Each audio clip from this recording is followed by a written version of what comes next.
Waking up at 5 a.m. has changed my life. I know that sounds dramatic. You know, hang on, let me just zoom in for. It's changed my life. Okay, so I haven't even been doing it for that long, but it has completely turned everything around in a positive way. You know, you might be thinking, wait, what does this have to do with minimalism? I thought this was supposed to be a minimalism video. So Mondays I talk about minimalism on this channel, and minimalism is more than just about the things and items that you own. It's about being purposeful with your time and living intentionally, whether that be how many things you own or how you spend your time. So naturally, when I think about minimalism, I think about time and how I'm spending it. And boy, I tell you right now, I'm getting up at 5 a.m. There's just, I'm gonna break it down.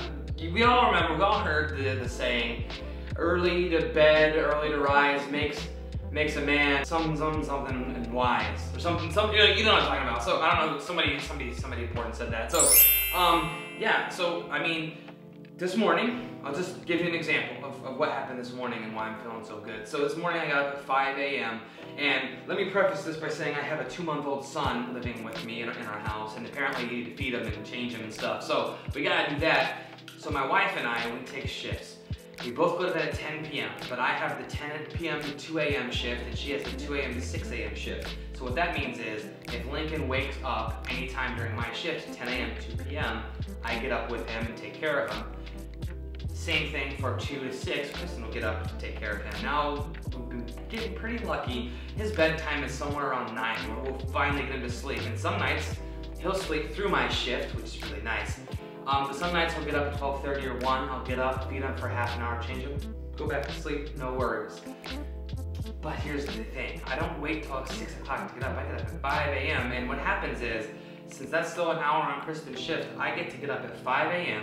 This morning I showered, I had some coffee, I was able to put my laundry away, I was able to clean the litter box, I was able to do a lot of these little chores around the house. I had so many wins under my belt before my day really even got started that I feel I had a lot of positive momentum on my side. Momentum is something that I really do believe in, whether or not it be with sports or life. Building that positive momentum, getting up and attacking the day versus letting the day come at you. I'm coming at the day like, watch out day, I'm coming through, not letting everything hit me and reacting to the day all the time. I got up and I just started doing stuff. And the key is, a big key for me is this guy right here, the phone.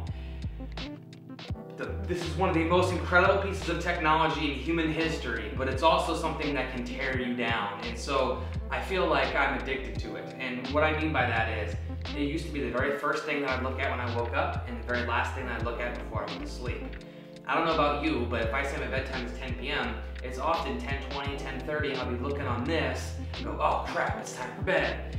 And so that was time wasted right there. So what I started doing was I started charging my phone in a completely other room. That way when it's bedtime, I have nothing to touch. I just go to bed. And when I wake up, I can't roll over and look at my phone because it's not there. So I'm going old school. I got an old school alarm clock, goes off at 5 a.m., wakes me up, and I can seize the day, start the day, and you know, having those, like I said, having all those wins under my belt before my day really gets rolling, before I take over at 6 a.m., before it's my turn to take care of Lincoln, I've already showered, I've already brushed my teeth, I've already had some coffee, I've already gotten some things done, and I feel good. I don't feel that anxiety of, oh my gosh, nothing's done yet. And I'm lucky enough where my job doesn't start until noon, so I have all morning to sort of exist. And there's been days where I would get up at 8 o'clock. And to some of you that might be early, but I get up at 8 o'clock and feed Lincoln real quick, and then oh crap, I probably should shower, and then have my coffee. It's like 9:30 and I'm having my coffee, and then oh crap, I gotta make breakfast. It just doesn't feel right. When I get up at 5, I'm able to just get started on the right foot, start building that positive momentum. And the key is, from 5 to 7, I didn't look at my phone, I didn't touch my phone, I didn't check my Facebook, my YouTube, anything. I just existed. It doesn't matter what's going on out in the outside world for a couple hours. I didn't need, so many times you check your email or something and it dictates your day. Oh crap, I forgot to do that thing, or, you know, but it can wait. Unless it's a complete emergency, and who emails somebody an emergency? You don't, right? So unless it's a complete emergency, it can probably wait until later. So get my day started off right. Now, once I get more into doing this over and over, so I've only been doing this a few days, so I'm still early on in the process, but once I really get into the rhythm of it, I'll have a really solid routine. And so I'm someone who craves that routine. I need that structure in my life. Having a newborn baby pretty much shatters all of that. But instead of getting up at 6 when my shift starts and having my son dictate my day, some days he'd be hungry right away at 6, some days he'd still be asleep at 6, my day started out differently every day. Now I'll get up at 5, so I'll sacrifice that 1 hour of sleep from 5 to 6. I'll get up at 5 and I get to choose how I start my day.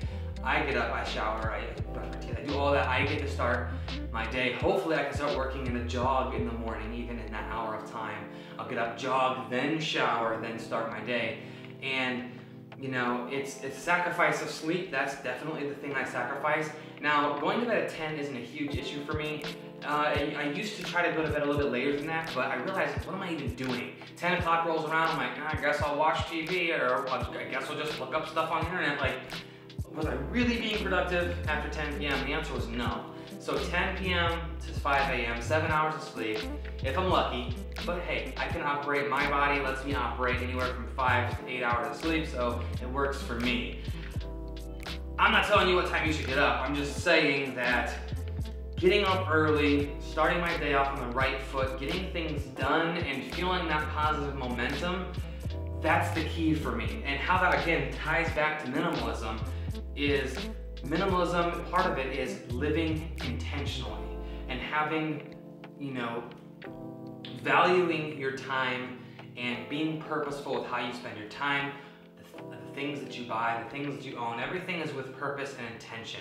And so many times I felt myself not being intentional or purposeful. I would just find myself sitting down in a chair on my phone, and all of a sudden a half hour passes and all I did was scroll through my Facebook feed. I wasn't engaging with anybody, I was just scrolling through. And you know, that's not living intentionally. And if you add up all those minutes in a week, you start to go crazy and go, oh my gosh, I wasted 3 hours, 4 or 5 hours this week. And that comes back to oh, I don't have time for my hobbies, I don't have time for my passions, I don't have time for this or that. But how much time was I wasting not being purposeful?